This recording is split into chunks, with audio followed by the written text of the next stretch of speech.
Okay, so thank you so much for being here. I'm Dr. Wanda Boone. I am the chair of the Health and Safety Committee for the Durham Committee on the Affairs of Black People, also the co-founder of Together for Resilient Youth. And Zion, would you like to introduce yourself? Yep, I'm Zion Tankard. I am the vice chair for the Health and Safety Committee for the Durham Committee on the Affairs of Black People. I'm also a co-facilitator with Partners Against Crime for District 2, bringing information to the community about our District 2 police and other city offices. Thank you. And we thank you to the guests that have joined us this evening. I'm really excited about this event because there's so many questions, concerns, wonderings, misunderstandings about mental health. And I thought it would be a good idea to have a fireside chat. So this isn't the kind of um, event where you'll have speakers and they'll show PowerPoints and give so much information until, it's almost overload. But we want this to be a personal conversation. If you have questions, if you have something that you would like to say about the topic, then please do so as well. And so I will begin. And let me see who is texting me. Zion says she's in the waiting room. Well, that took a while, and I'm so glad you're here. Okay, so I would like to invite the three speakers to briefly introduce yourselves. Give us your name, your credentials. If you want to talk about your organization just a little bit, then you can do that too. And Keni, we will start with you. Well, thank you. First, let me say I am grateful to be here. I am Keni Church Hines. I'm a licensed clinical mental health counselor here in North Carolina, which would also be a LPC or licensed professional counselor in Virginia, currently working on the state of California.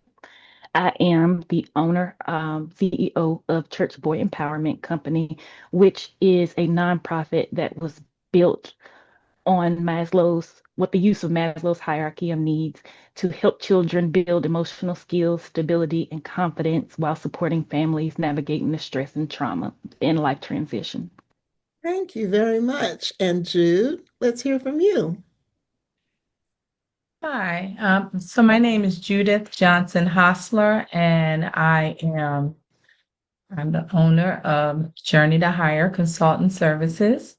I have been working with the state for about 15 years. That's why it took me a second.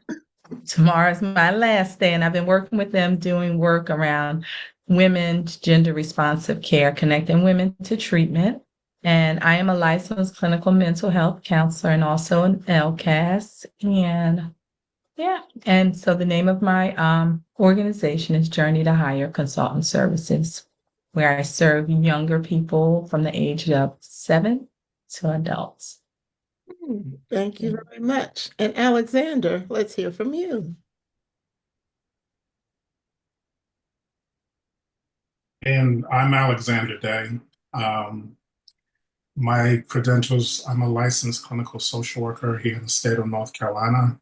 Um, and I primarily have worked over the last 2 decades in intensive and home or some other enhanced service working with families, children that have some what they call severe emotional disturbance, SED criteria, and assisting them and their families with attempting to keep them out of group homes, out of home placements, things of that nature.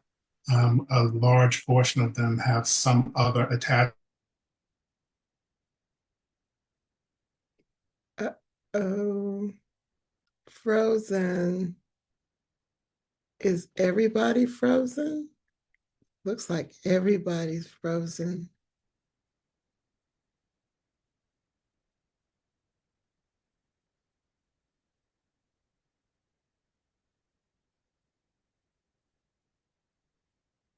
off, Alexander, if you want to continue with your introduction. Okay. Um, so yeah, primarily intensive in-home services within the local community, Oh, not again. Durham, some county, some person, so the surrounding areas, some down into Alamance. I've also been able to provide clinical supervision for clinicians that are seeking full licensure, and have been able to do that in Fayetteville and some in other areas within North Carolina. Awesome. Well, I want to say thank you to all of you just for joining us, those who are guests, and also to those who are going to be side chat. As you've heard, there's a wealth of experience on this call. We're going to jump right in with our first question in this field. We're mental health this evening, and I'm sure inquiring minds just want to know what made you go into this. And we'll start with Judith. Okay.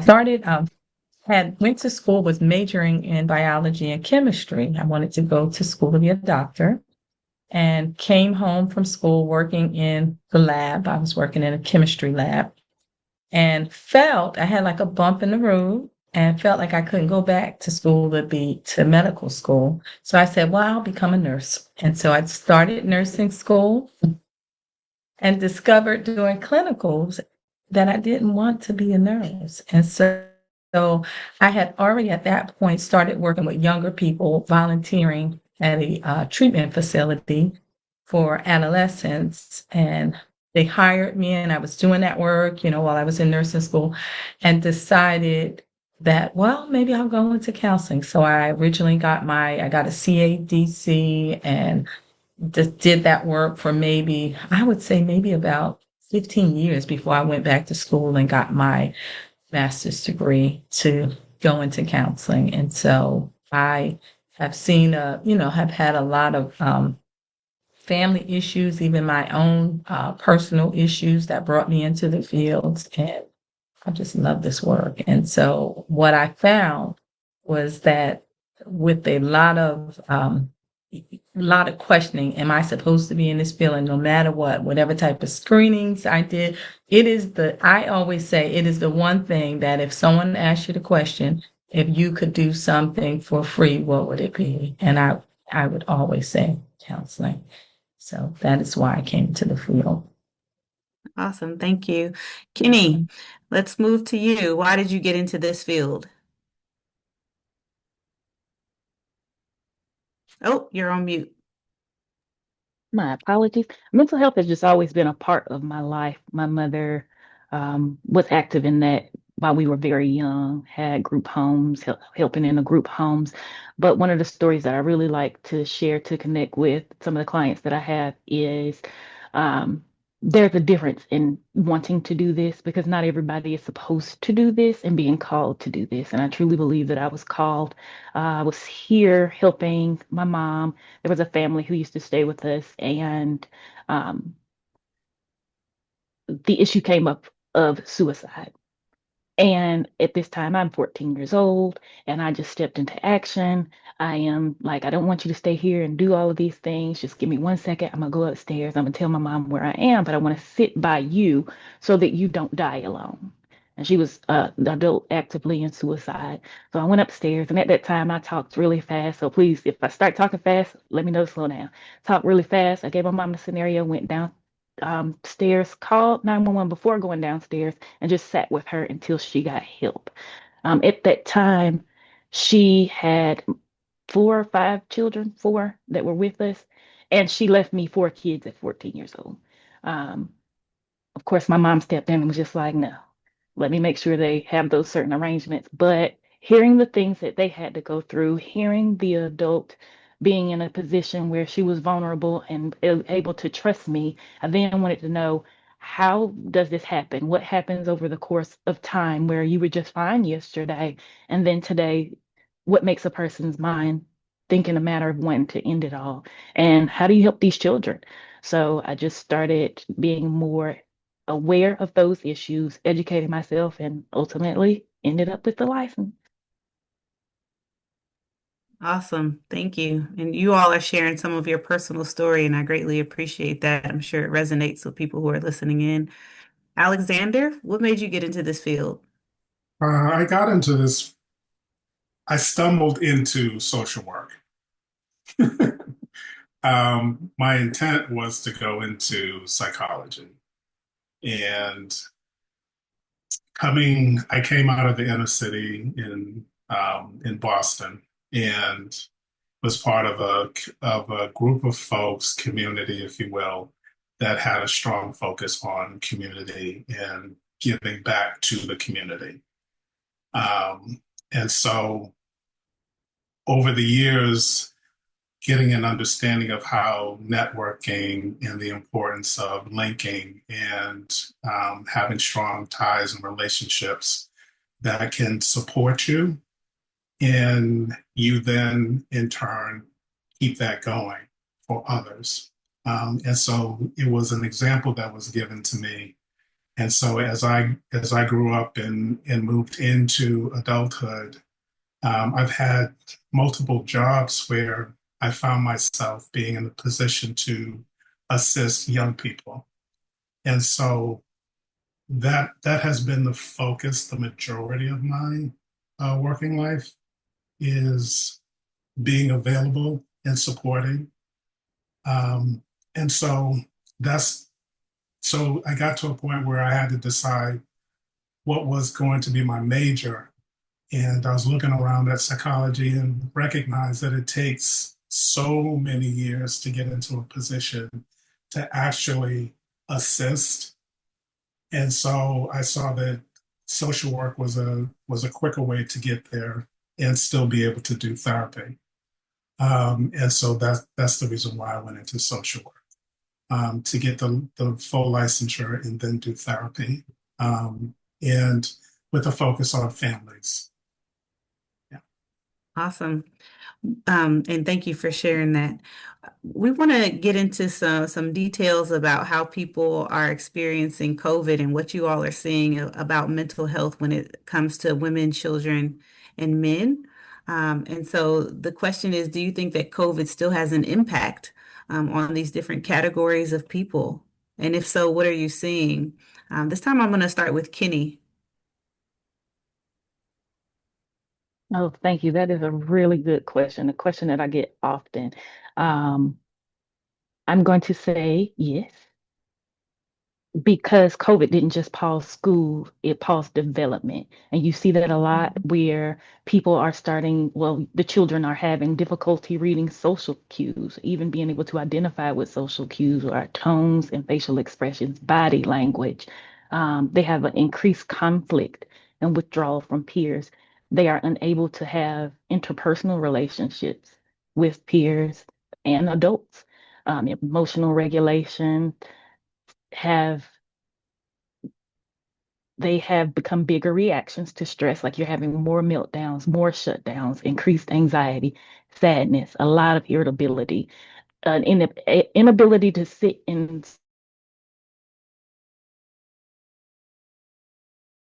school for long,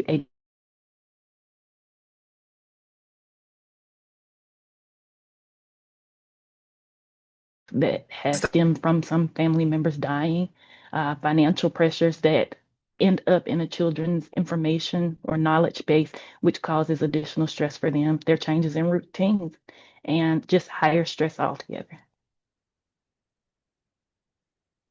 Thank you for sharing.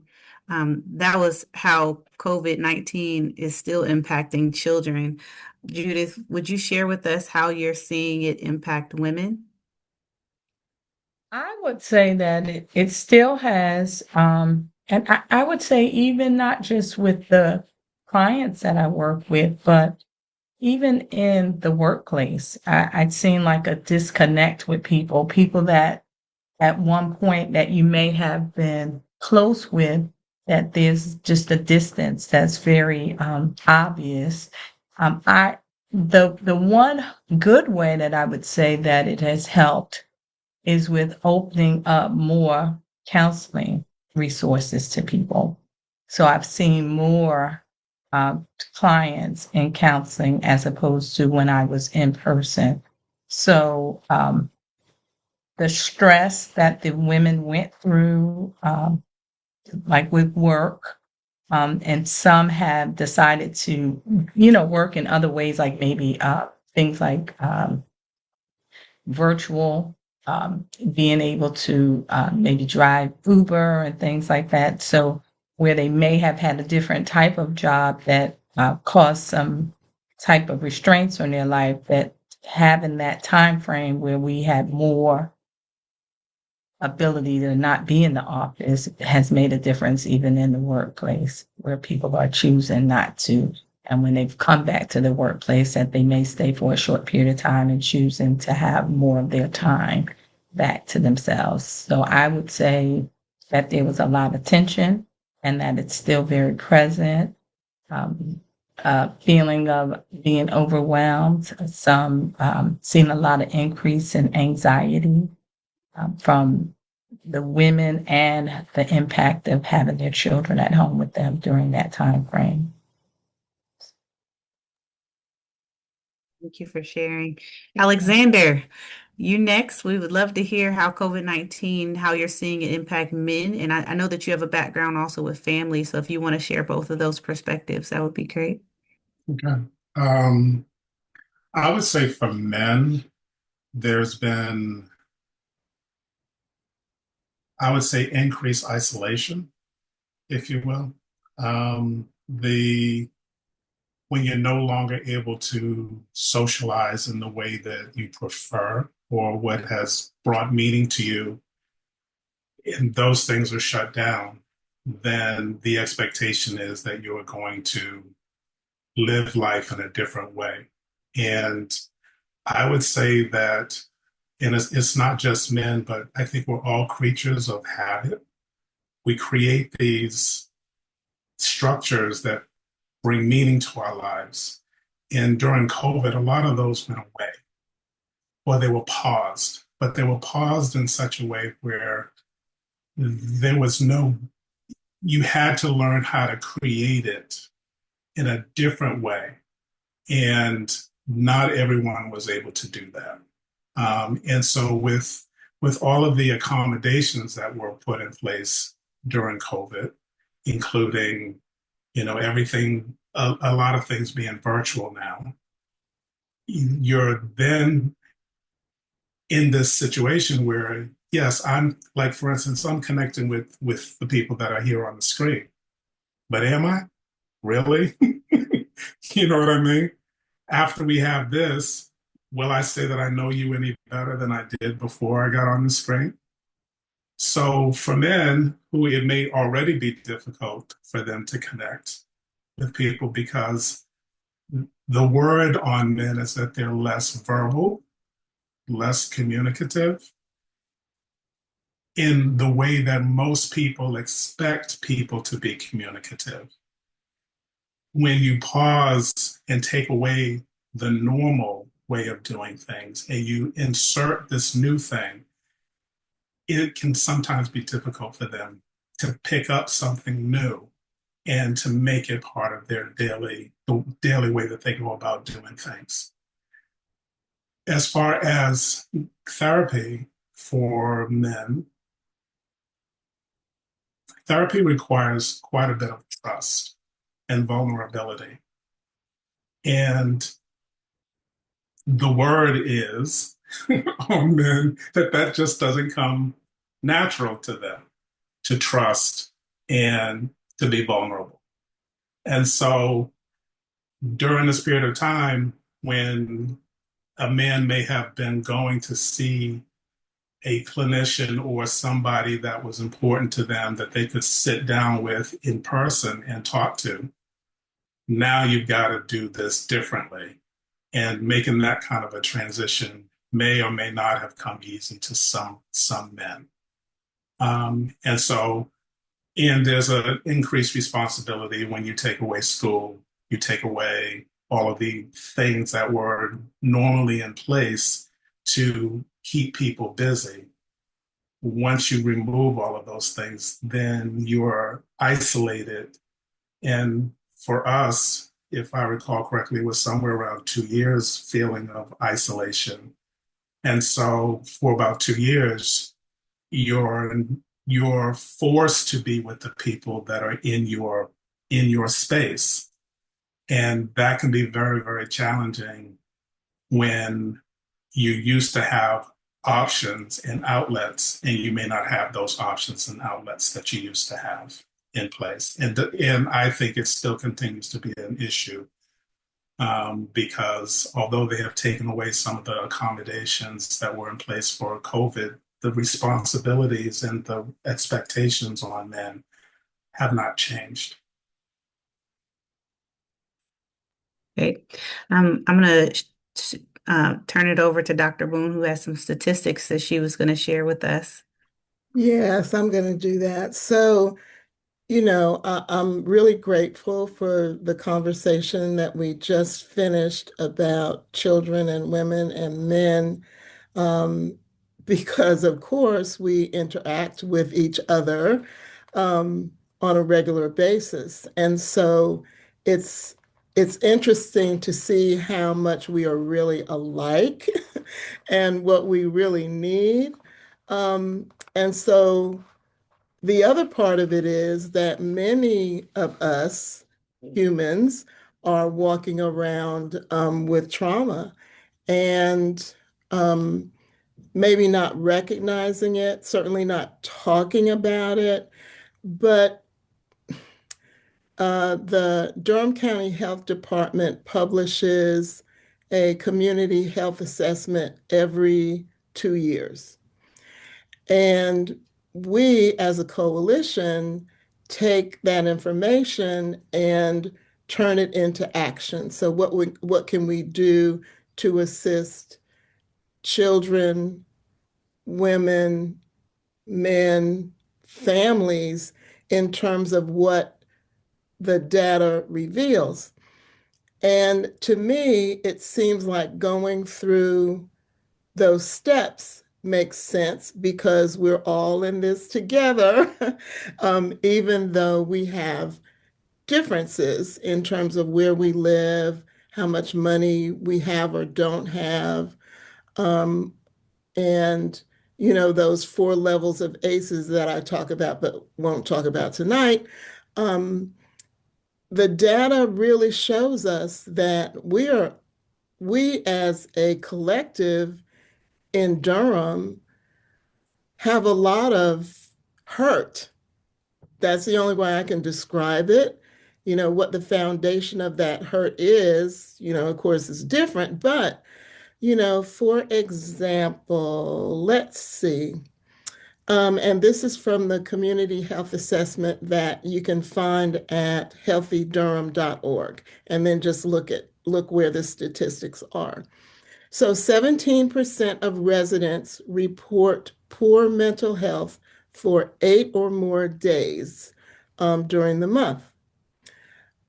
Youth reveal 41% of high schoolers reported depressive symptoms, and nearly 10% attempted suicide in the past year. Well, the data that I've shared with coalition members is that over 40% of middle schoolers and high schoolers that are Black have suicidal ideation, meaning that they made a plan to commit suicide. And so that data really should, to me, it was hair on fire. And then, they decided to look at the data a different way. And so now suddenly it's down to 10%, but that just can't be. Okay. Um, let's see. Individuals mention challenges with the drivers of stress. Financial stress is on the top in terms of affordability. We can understand that. And And so there are things that have caused challenges for families and individuals. I mean, and then when you put people in their interactive circles, then that can compound the challenges and stress that people have even within a household. So it just seems like it's really, really difficult. Um, and we're quote unquote out of COVID. So, the challenges are still there. Not that we haven't had challenges before, but with the internet and things that people read online and the fact of the things that we are seeing and facing as a collective human human beings, really is challenging. And so I think now more than ever, it's really important to figure out how we can have good mental health and use counseling as it becomes necessary. And I just, so how do you think that men respond to trauma differently, women respond to trauma differently, and children respond differently when faced with challenges and stress? And I think each of you really talked about it a little bit in the beginning. Keni, when you mentioned that children in school may act out and things like that. So, at what point should a parent or caregiver be concerned when it comes to their child and their child's mental health?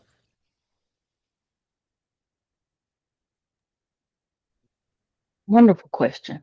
I'm going to start by reminding those who are aware and informing those who are not aware that um, when you are not trained with appropriate skill set, trauma looks different to everyone.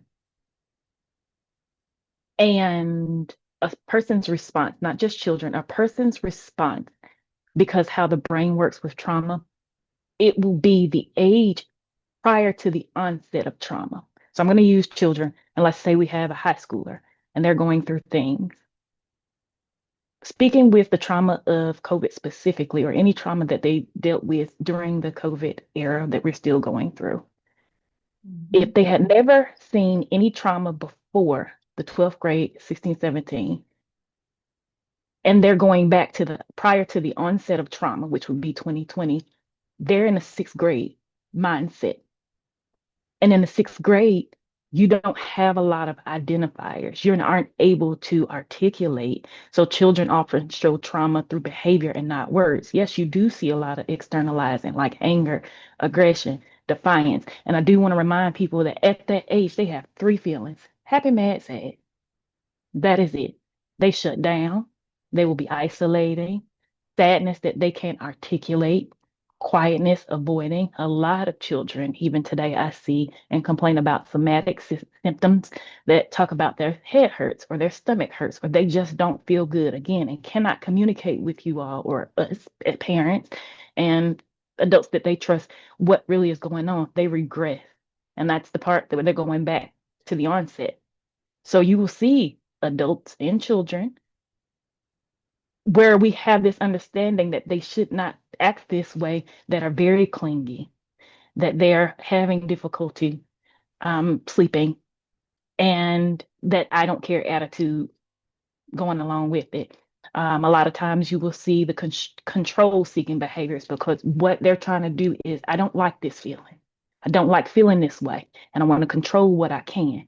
That looks like in today's time, especially all this tracking that we're doing with each other.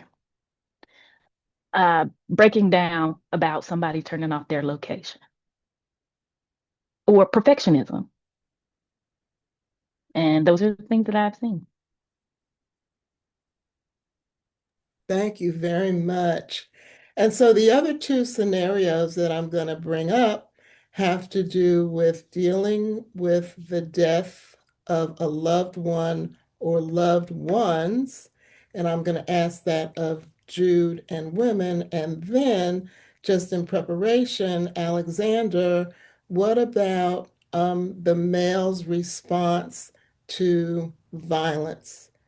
Um, and the reason that I bring that up is because, in Durham, it seems like there's a shooting, a death every week or every couple of days. And then on the news, there may be other situations that are in Fayetteville or, some other county, but it still feels like Durham. And since the man is supposed to be the protector, they say, then what is the response that a man might have in that scenario? So, Jude, back to you. Um, is there a difference in the way that women carry the weight of a death of a loved one that may be different or feels different in some way? And what symptoms are there to that? And we'll talk about self-care in a little while. So I hope that was clear. Okay. So, well, of course, we know who the person is it depends on who the person was that they lost in their life. I'm sorry Can to you hear me? interrupt you. I just saw something in the chat that pertains to the last comment. Oh, I okay. didn't see Okay. that. Sorry. Um, Okay. Before you leave that last topic, as a parent, I don't see an open forum for school counselors to reach out to parents and vice versa. So, Kenny, do you want to, I can take this. Kenny, take What this is one? so I can take this. I was a school counselor for a number of years, and I do agree with that. One of the things that is supposed to happen before your child has any type of mental health contact at the school is that you're supposed to have informed consent. You're supposed to sign that. And while we do keep some things to build rapport and we don't report everything back, there are things that we are supposed to report. Now, I would encourage you, just because there is no open forum, they are supposed to contact you. They are supposed to give you this information so that you can contact them or say, hey, we're having this issue. Can you check on Billy or Timmy? And the parents can call in. Well, again, we may not give you all information. We're not supposed to legally. However, if it is something where your child is in danger, there's some level of abuse, or the child has given us permission to bring you in, that's when we will reach out or should be reaching out. Thank you very much. Thank you for your question and comment. And now we'll go back over to Jude. Okay. So I would say that I've seen women and men grieve differently. Um, I would say that it definitely matters who had so feel like they all wrap into one. And so women at times have more of a way where they will talk about it, where they have a group of friends that they may be connected to. Um, they'll can't seem to stop sharing the story. It just seems to absorb their entire day. So if it was a parent that lost a child versus the woman grieving and the man grieving, it sometimes there's a debate because the woman may feel that she's grieving more, and that is definitely probably not the case, but it seems that way because it really just consumes every bit of her. Um, I would say also wanting to understand the loss, just seeming some women to get stuck in that place of denial, in the stages of loss where they get stuck and struggle with moving forward and having a connection with the entire family. So I noticed that with women. So I would say that the when they have like a, a healthy outlet, church, friends, much of that matters and will help bring them through that place, and also counseling. Thank you. Thank you very much. Alexander, please. In terms of how men deal with violence, Hmm. um, and being a protector. Yes, if that is actually the case. Okay. So turn on the TV and you'll find violence. Mm. Hmm. Get on the internet, you'll see violence.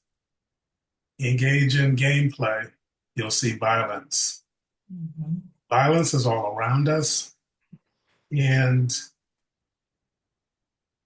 learning how to handle situations without using violence is there's less of that seen and communicated and projected because we are very much, we learn from experience, right? And what we see in front of us, what we encounter in our lives imprints on us as individuals. And so cult, if we go back years and years and years and years, we know that when the Africans came to this country, we didn't majority of them did not come because they were trying to get here. Hmm. Okay. Hmm. They were brought here and it was a violent situation. And from the moment that they were put in the bottom of those ships, they have experienced violence as a people, as a male, a black male. You have been the things that were valuable to you have been taken from you. Nobody asked you. It was just taken. And when taking and taking and taking and taking and taking continues to happen, then you find yourself trying to fight to keep from things from being taken from you. So that ends up being a violent encounter because oftentimes nobody is willing to take the time to listen to actually understand what it is that you're trying to say. And this is just not males, this is just across the board. You've got to get loud, you've got to be demonstrative, you've got to make a scene in order for somebody to recognize that you're even there. And then you've got to push the envelope in order to get some results. And, and this society it has not demonstrated a high interest level in the community, our community, and members of our community getting what they need. So it requires some creativity. And that creativity is often go out, get it. But then even after we go out and get it, it's then taken from us, right? Even if you do it the right way, it can be taken from you. So in terms of the protector, the the head of the family, black males, is often removed for whatever reason. And so if there is a small child, black male child in that system, family system, that child is told you're the man of the house. Now we're talking 7, 8, 9, 10-year-olds being told, watch over your mother, protect your family, you're now the man of the house. That is the most ridiculous thing that you can say to a child is that you are now that person. because they have no understanding of what it means, yet they have the stress of someone saying to them, this is what is expected of you. So that's just added stress because that creates a dynamic where this child now has to figure out, well, what do they mean and why are they looking at me like that? Why are they talking to me that way when all I want to do is go play, but now I can't go play? Yet I can find someone who can show me how to go out and get it and bring it home. So I get involved with a group of other males who will show me how to go out and get it. But part of that requires that I be violent. And I commit crime because there are more of those groupings than there are positive groupings that a young Black male could go and be a part of and get some results, to actually get something tangible to bring back to the family and say, here, this is what you've asked me to do, and this is what I'm doing to show something for that.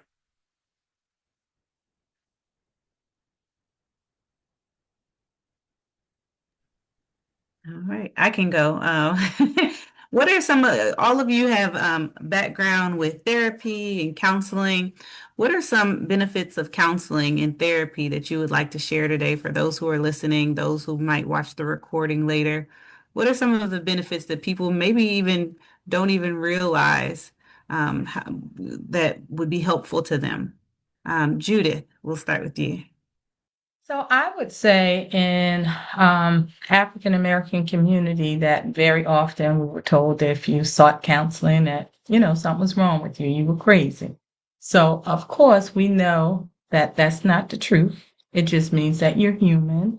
It means that you're choosing to heal. Doesn't even mean that there's something. I always say that it might not even be something that you see is particularly wrong at this time. Maybe you just need to talk about some things that you've been through. When you step into counseling, you're not admitting defeat. It just means that you're acknowledging that your story matters and that you're not going to allow yourself to be stuck in a particular place. You're seeking support and you're just talking through things that you've been through in your life. And it doesn't matter your age. Sometimes people even say, well, why would you see a 7-year-old in counseling? It's counseling is an act of bravery. It's a declaration that you refuse to stay stuck and committed to becoming the healthiest person that you can be, is what I would say about counseling.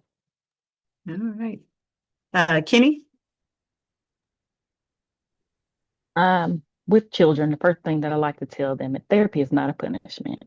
Mhm. It's support. And you have to think about it like maintenance. There are certain things that need to be taken care of, just like you go to the doctor. Therapy can be one of those things. And for children specifically, you see that counseling can help build coping skills and identify emotions, help them build that emotional stability, have an emotional vocabulary. They learn certain skills and strategies to include self-control, which is needed during adolescence into adulting.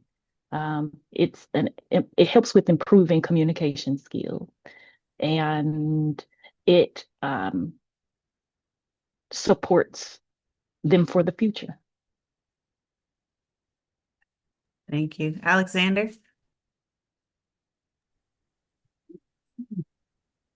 Benefits of counseling, benefits of therapy. I think for males, there is a lot of benefits. Um, it's a it's supposed to be a safe space. And it's supposed to allow for the time for you to connect with an individual and for you and that individual, the counselor or therapist, to create the environment in which you feel safe enough to be vulnerable and to learn the skills that you need in order to actually go inside to bring out the things that are causing you the challenges for you.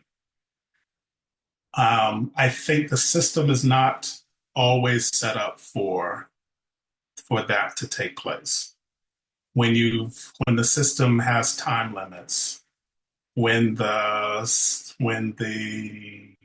you've got evidence-based models that are being followed versus the old time where you just spent time with the individual. There are now models in place that are followed, which sometimes take a precedence or more importance over the actual time spent with the individuals. And so as as a male, if not given the time to actually settle in with whoever it is that is providing the counseling or the therapy, you can feel unheard. You can feel dismissed, right? Because the expectation is that if you're coming, you're ready to engage. And that's not always the case. So I think sometimes it depends on timing and the willingness to take a chance that the person is going to actually have a desire to be of support to you. And for Black males, there aren't a large portion of Black males out there providing therapy or counseling, unless I'm missing it. That can sometimes cause some challenges because sometimes you just want to talk to someone that looks like you, or can get you, right? And so, but there are great benefits to it for men if given the opportunity to navigate it in a way that makes sense to them. I have found that a lot of times, if they've had therapy early in life, and a lot of Black males have had, young Black males have had a lot of therapy, or have been put in positions where they were expected to engage in therapy or counseling of some sort. It can be a challenge because whoever is their caregiver places demand on them that they talk. And if they don't talk, then they lose privileges. So when Keni was saying that it's not a punishment, that's why I smiled, is because a lot of times these children, that these young Black males, when they sit down in front of me, their caregiver has already prompted them and told them that if you don't engage, you're not going out later on this afternoon. You won't play this weekend on that football team or the basketball team. You won't get this or that. You're going to lose access to your game. You're going to lose. So it becomes a punishment. And so I'm sitting there and they're coming in, oh, talk to Alexander, tell him about this and tell him about that. And you know what you did. Tell him what you did. This is not helpful. This is not helpful. And then, you've got some situations where it's whoever the Black male is in that family situation, they're expected to take some ownership of this process for the children in the family, and also meet the same level of how you approach being in therapy as the female partner in the situation. And women and men go about it very differently.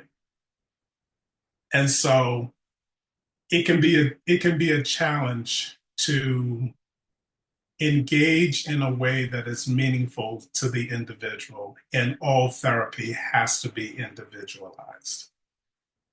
There is no one way of doing it. Yet there is this expectation that you're going to follow this plan. You're going to start out by doing this, and then you're going to move into this, and then you're going to move into that, and then you're going to move into this, and then you're going to end with them having learned skills that they've practiced during sessions so that they have proven that they can do it. But most people don't go into the fact that some of those coping skills and strategies don't always work because they're very situational. So you may learn how to do it at home, but when you're in a situation at work, you can't just get up and walk away. You can't get up and go get something to drink and bring it back and sit down, and you can't go into deep breathing, and you can't do all of that when you're sitting there with your boss, right?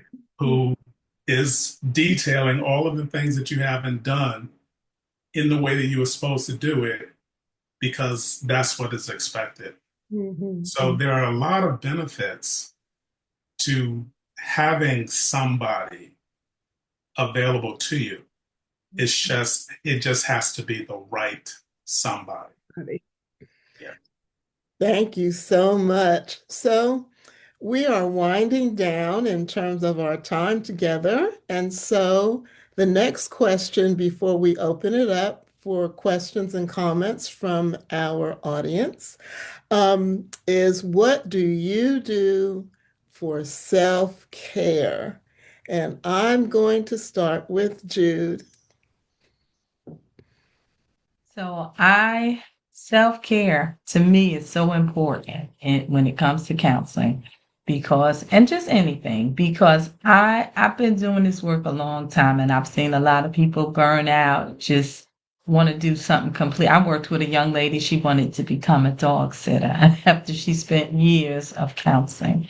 And it was because she didn't tend to herself. You know, she was taking care of everyone else but not herself. And so I make sure that I put myself on my calendar. I've learned to say no, and I don't have to explain as to why I'm saying no. No is a complete sentence. I make sure that I take time off for me, I like exercising. I'll go get massages. My favorite quote is you can't pour from an empty cup. And so when I'm feeling, and I do a lot, and my family always say, well, you don't feel, just overwhelmed and burnt out. No, because I make sure that I take care of myself. I even have a trainer. She comes to my house once a month.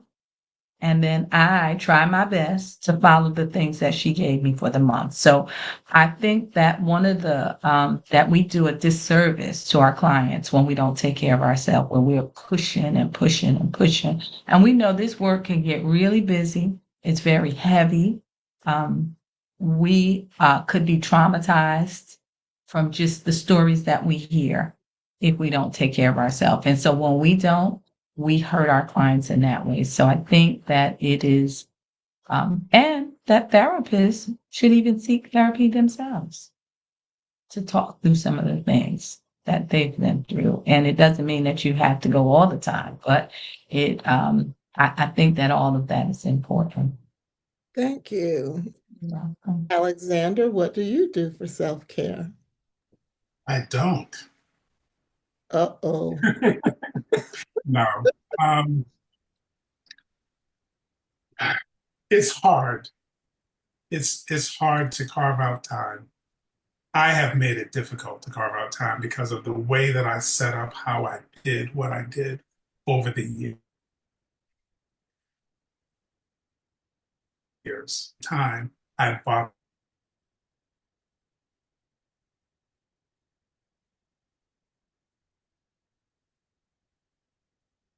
Alexander's frozen.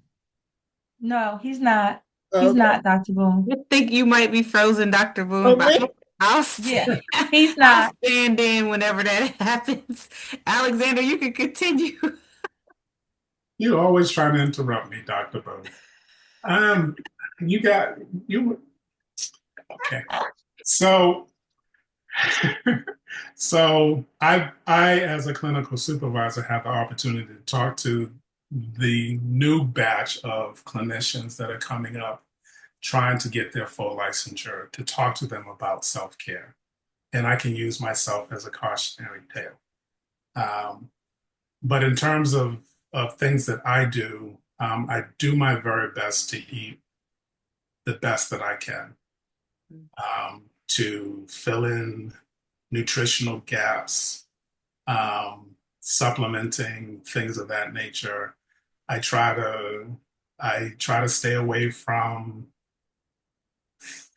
things that are going to be mind controlling and mind altering, because I need to be present, and I do my best to pray, to meditate, to do things like that. And so my community is very important to me, but I'm also very introvert. So I'm not the social butterfly. You won't find me out and about and doing a lot of different things. And so some of that has to change on my part.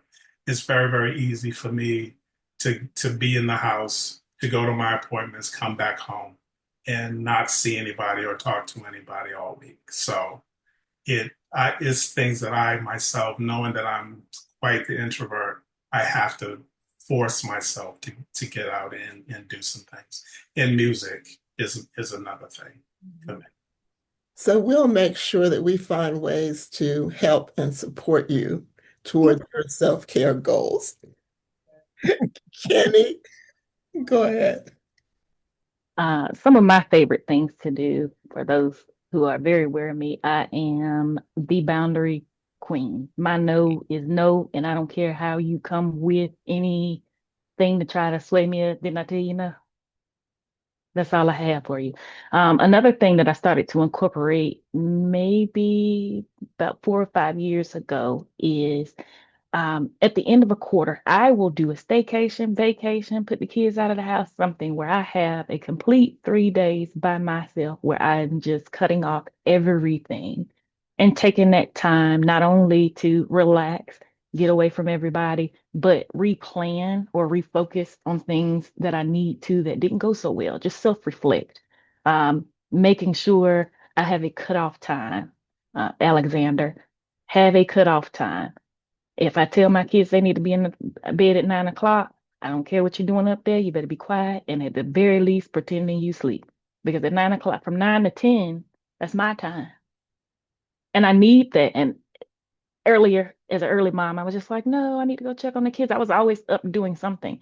But having an absolute cutoff time, whatever is not done will not be done. And having watched someone pass away and their last thoughts were still going to work, I don't ever want to be there again. It was sad.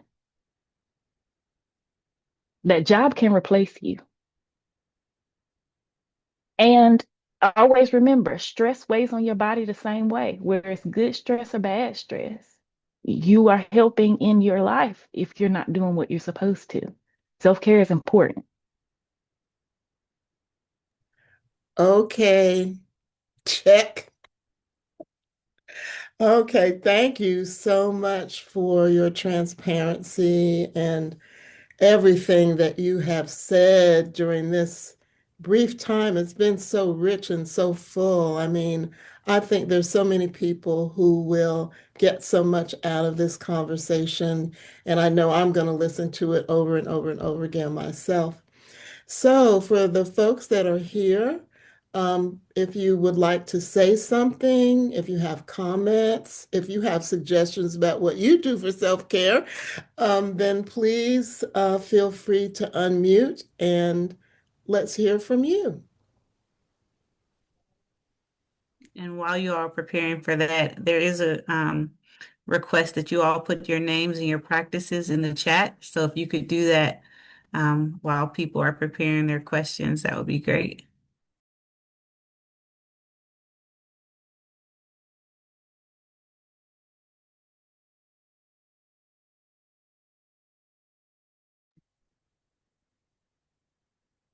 Do we have anyone that has a question? There Zara? was a statement by Myron Smith in the chat. It seems like a lot of our kids fall through the cracks because they don't seek therapy.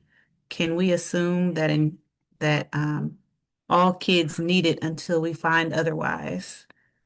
Kenny, I don't know if you wanted to take that question. I can attempt, I can make an attempt. It's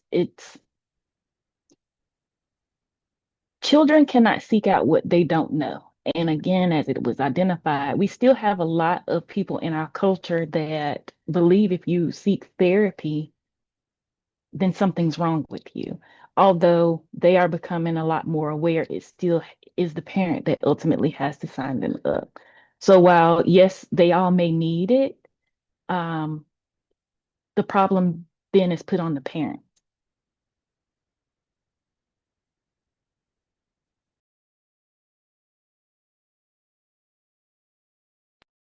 Somebody wants to know what me and Dr. Boone do for self-care. Um, I do like to read a nice book. I do journal. I have a bunch of different journals, and it just I have journals depending on the category. So I have one just for my kids where I just want to talk about them. I have one for myself. I have one that talks about like dreams and visions. Just a bunch of different journals for my self-care. I'm a music lover. I'm not a music player. Um, but I like to listen to music, and I do like to get in nature if I can, go for walks and things of that nature. Yeah, my self-care. Yeah, so I really like to swim. I don't do that as much as I used to, but twice a week I go to the gym and I do drumming. No, it's not quite like that. Ooh, But it's music and you do play, this thing you run around and I mean it's like 6,000 steps during that time. And then after that, I get in the hot tub. And then after that, I get in the sauna. So it just opened up another day. So then that will be Monday, Wednesday, and Friday.